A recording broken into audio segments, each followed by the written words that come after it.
गणमान्य अतिथियों का एक बार फिर से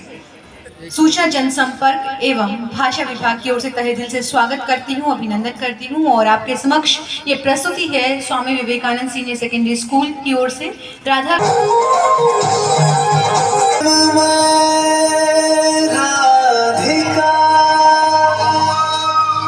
कृष्णा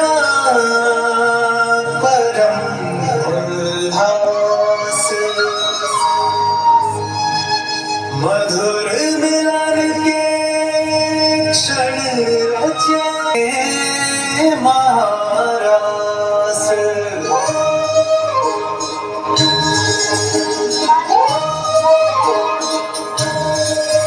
राधा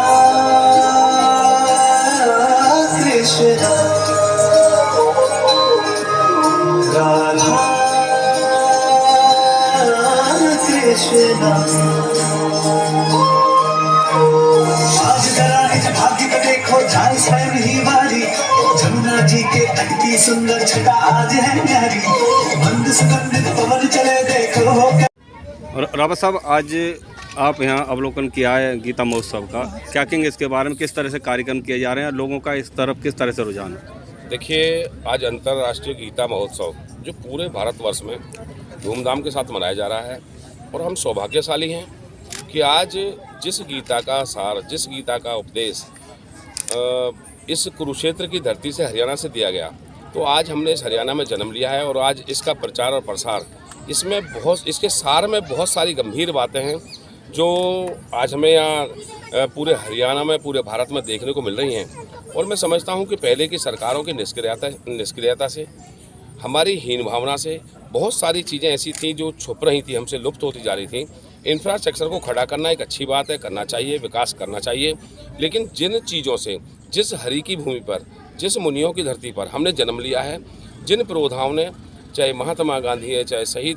भगत सिंह है, सुभाष चंद्र बोस है,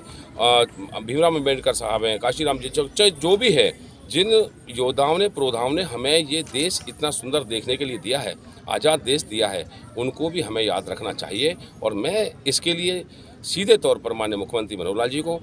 सीधे तौर पर इस देश के यशस्वी प्रधानमंत्री नरेंद्र मोदी जी को तहे दिल से धन्यवाद भी देता हूँ, हरियाणा की जनता की तरफ से, पृथ्वी की जनता की तरफ से, कि उन्होंने हमारे जो संस्कार हैं उनको जीवंत रखने का ये जो उदाहरण पेश किया है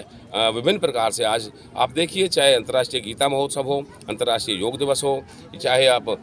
जैसे अम्बेडकर जी का हम जन्मदिन जब मनाते थे तो केवल वोट और स्वार्थ के लिए केवल एक दिन 14 अप्रैल को मना के छोड़ देते थे, लेकिन आज एक ऐसी सरकार हरियाणा में बनी है कि पूरा एक महीने का विभिन्न प्रकार के योजना लेकर के गाँव में जाते हैं, शहरों में जाते हैं और बाबा साहब अम्बेडकर के नाम पर एक महीने का आयोजन जो है चलता है। तो ये ऐसी परंपरा आज ऐसे शुरू की है माननीय मुख्यमंत्री मनोहर लाल जी ने और आपके प्रधानमंत्री नरेंद्र मोदी जी ने, जो कभी हमें देखने को नहीं मिली। तो जैसे रावत साहब, जैसे अब गीता महोत्सव का आयोजन तो हुआ, लेकिन जिस तरह से भीड़ होनी चाहिए इस महोत्सव में, गांवों से, सरपंचों के माध्यम से या मतलब ब्लॉक के जो पंच उनके माध्यम से, उस तरह की भीड़ देखने को नहीं मिल रही है। ऐसा है दोस्तों, जब कोई चीज़ शुरू होती है तो शुरुआत कोई 2 लाख, 2 लाख, 10 लाख चीज़ों से नहीं होती। जब हमने भी, आप चाहे अपना चैनल का माध्यम ले लो, चाहे मेरे चुनाव का माध्यम ले लो, जब शुरू में कोई चीज़ की होगी तो बहुत थोड़ी वोटें मिली होंगी और उसके बाद शायद हमने कई लोगों की जमानत भी जब्त की होगी। तो इस प्रकार से चीज़ें जब बढ़ती हैं, जिस चीज़ की शुरुआत करते हैं, जब नींव रखते हैं तो महल एक साथ नहीं बनता। ये महल नींव हमारे माननीय मुख्यमंत्री मनोहर लाल जी ने रखा है और ये 7 साल से एक ऐसी प्रक्रिया शुरू हुई है, एक ऐसी चीज़ें शुरू हुई हैं जो ख़त्म हो चुकी थी, उनको वापस लाने का, न केवल हमें दिखाने का, हमारी पीढ़ी को भी उन्होंने जो मार्गदर्शन करने का काम किया है, तो उसके लिए मेरी सरकार दोनों ही, चाहे केंद्र की चाहे प्रदेश की, बधाई की पात्र है।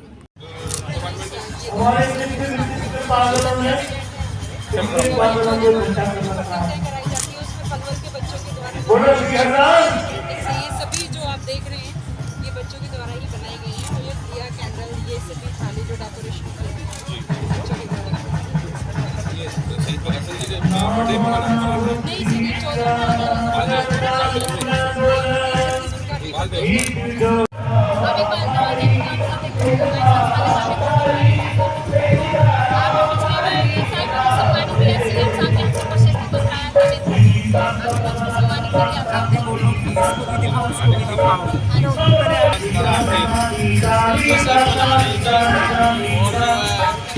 और